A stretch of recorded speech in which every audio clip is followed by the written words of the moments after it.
Assalamualaikum warahmatullahi wabarakatuh. Alhamdulillahi rabbil alamin. Nahmaduhu wa nasta'inuhu wa nastaghfiruh. Wa na'udzu billahi min shururi anfusina wa min sayyiati a'malina. May yahdihillahu fala mudilla lahu wa may yudlil fala hadiya lahu.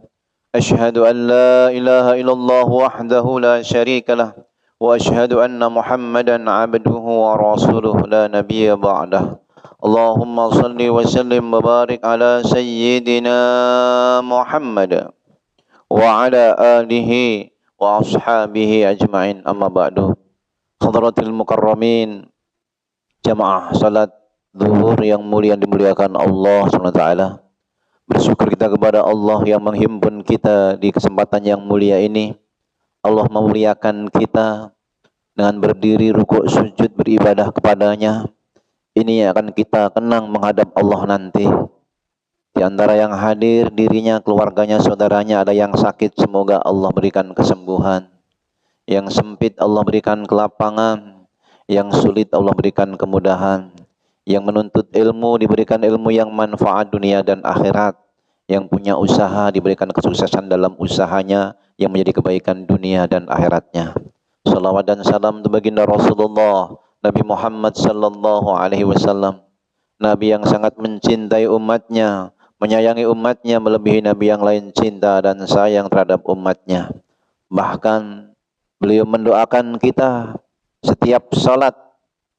Suatu saat Aisyah pernah bermohon kepada Nabi, "Ud'uni ya Rasulullah, ud'ullaha li, mintalah kepada Allah untukku ya Rasul." Maka Nabi mendoakan, "Allahumma ighfir li Aisyah ma qaddamat wa ma akharat, ma a'lanat wa ma asyarat." Ya Allah, ampuni dosanya Aisyah yang telah lalu maupun yang akan datang, yang sembunyi-sembunyi maupun yang terang-terangan. Aisyah begitu bahagia mendengar doa itu. Atasirru laki doai ya Aisyah, apakah doaku membuat engkau bahagia Aisyah? Tentu ya Rasulullah. Engkau doakan aku supaya Allah mengampuni dosaku yang lalu maupun yang akan datang, yang sembunyi-sembunyi maupun yang terang-terangan. Kata Nabi, ad'u biha li ummati fi kulli salat. Ketahuilah Aisyah, aku berdoa dengan doa itu untuk umatku setiap salat. Mudah-mudahan kita semuanya termasuk umat yang mendapatkan syafaatnya. Amin ya rabbal alamin. Orang-orang kafir Quraisy berbincang-bincang di antara mereka.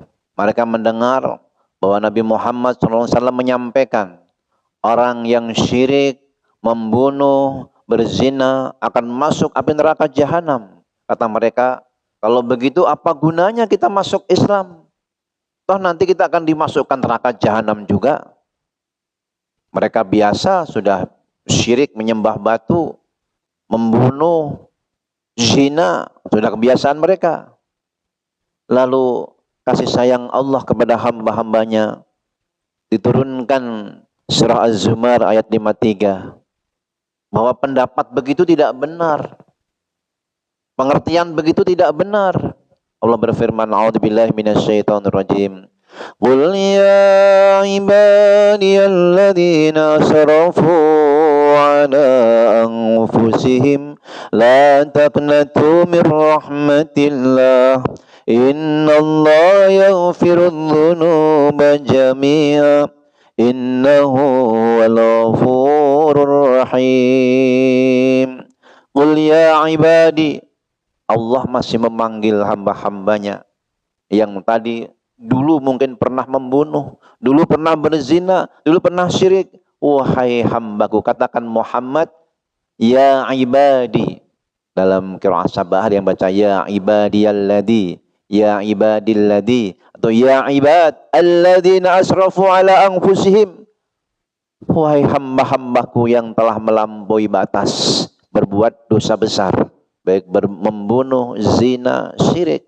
La taqnatu mir rahmatillah. Janganlah kalian berputus asa dari rahmat Allah. Jangan. Kenapa? Innallaha yaghfirudz dzunuba jami'a. Kalau itu telah lalu dan sekarang kamu mau tobat, sesungguhnya Allah mengampuni dosa jami'an semuanya. Innahu huwal ghafurur rahim. Sesungguhnya Allah Maha Pengampun lagi Maha Penyayang. Ini diperkuat dalam surah Ali Imran ayat 70, di mana di ayat sebelumnya menjelaskan siapa yang syirik, membunuh, berzina akan disiksa dengan 2 kali lipat siksa. Tapi Allah berikan jalan keluar, istisna, illa man taba wa amana wa amila amalan salihan faulaika yubaddilullahu sayyiatihim hasanat wa kana Allahu ghafurur rahima. Kecuali mereka yang bertaubat, beriman, beramal saleh, wa ulaika yubaddilullahu sayyiatihim hasanat, maka mereka itulah orang-orang yang Allah ganti catatan keburukannya dengan kebaikan. Maka di hari kiamat nanti ada orang yang ketika diberikan catatan kebaikan begitu banyak, loh kebaikan saya kan baru dikit, ini kok banyak begini. Ini keburukan-keburukan kamu sebelum taubat Allah ganti dengan kebaikan. Lalu mereka mengatakan, seandainya kita dulu berbuat buruk lebih banyak lagi sebelum tobat itu, karena diganti dengan catatan kebaikan. Yubaddilullah sayyiatihim hasanat wa kana Allahu ghafurur rahima. Keterangan seperti ini bukan mendorong berbuat buruk, tetapi yang sudah terlanjur buruk sebanyak apapun bertobatlah, karena Allah akan ganti catatan keburukannya dengan kebaikan. La taqnatu min rahmatillah. Jangan putus asa dari rahmat Allah. Wahab bin Munabih menyampaikan bahwa di dalam suhuf Ibrahim, di lembar-lembar terakhirnya, 30 baris yang terakhir, ya Dawud, wahai Dawud, isma' minni, kata Allah, dengerin dariku, wal haqqa aqul, dan hanya kebenaran yang kukatakan. Man lakiyani wa huwa yuhibbuni adkhaltuhul jannah.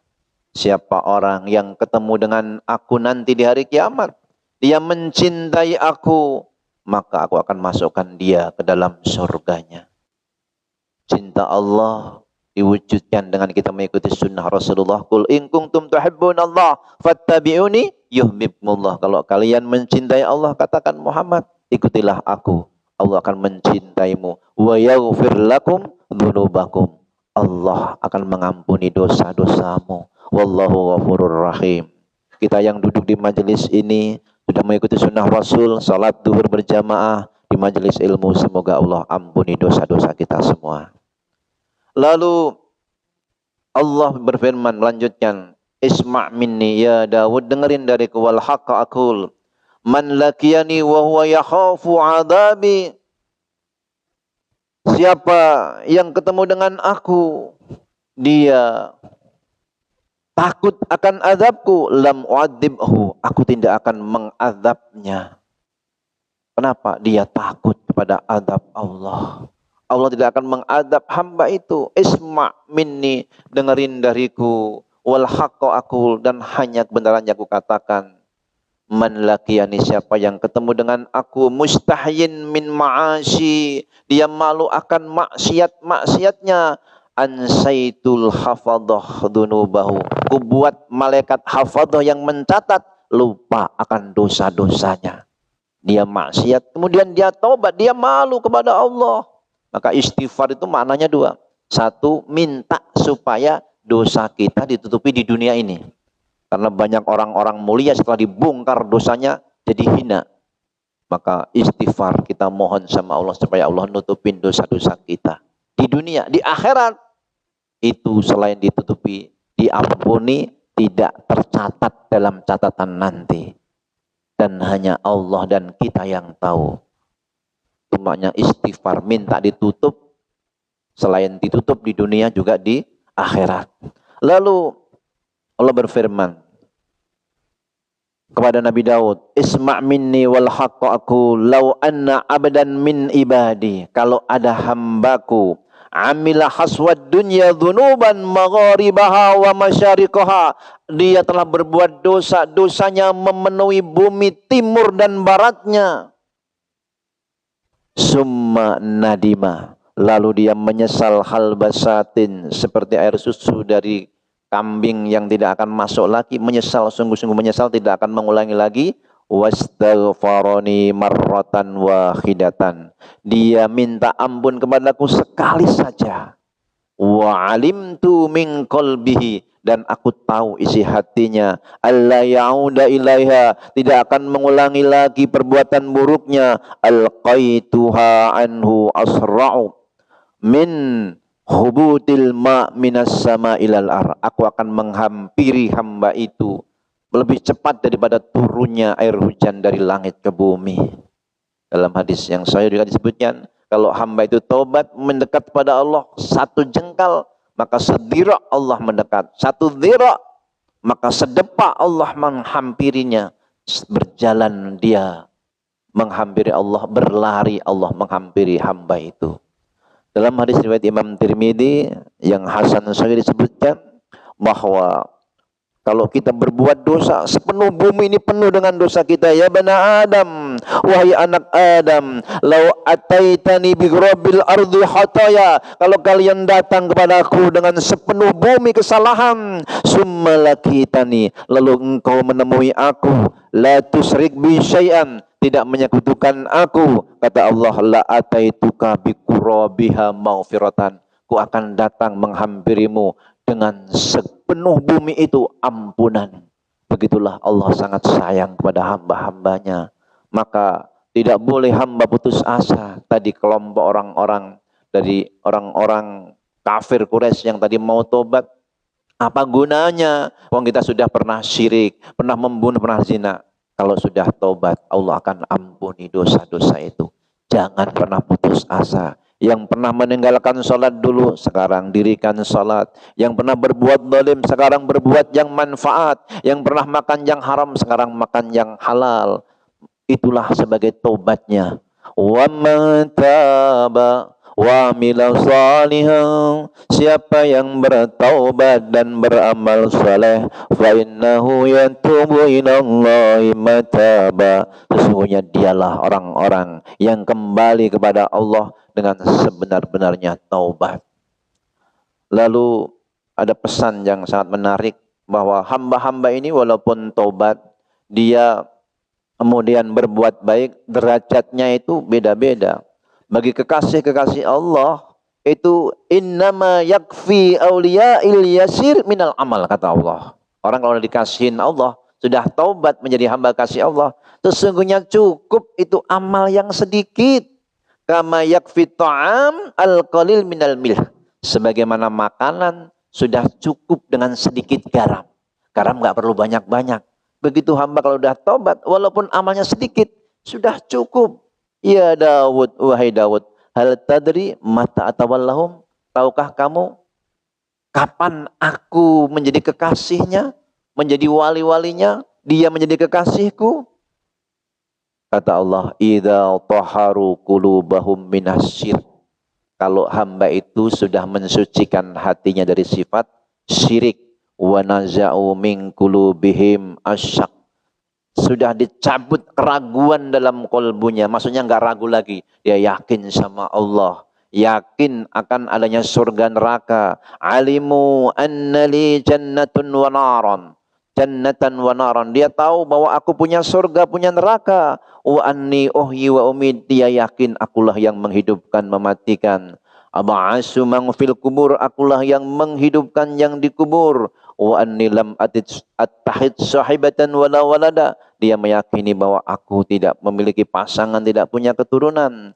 Wa in tawaffaituhum, kalau aku wafatkan mereka biyasirin minal amal, amalnya baru sedikit, wa hum yuqinuna bidzalika, dia sudah meyakini itu, ja'altuhu adiman indahum, amal yang sedikit itu sudah besar selama dia tidak syirik, tidak menyekutukan Allah. Maka kita tuluskan hati kita, bersihkan dari sifat syirik ini, karena dengan itu amal yang sedikit sudah cukup.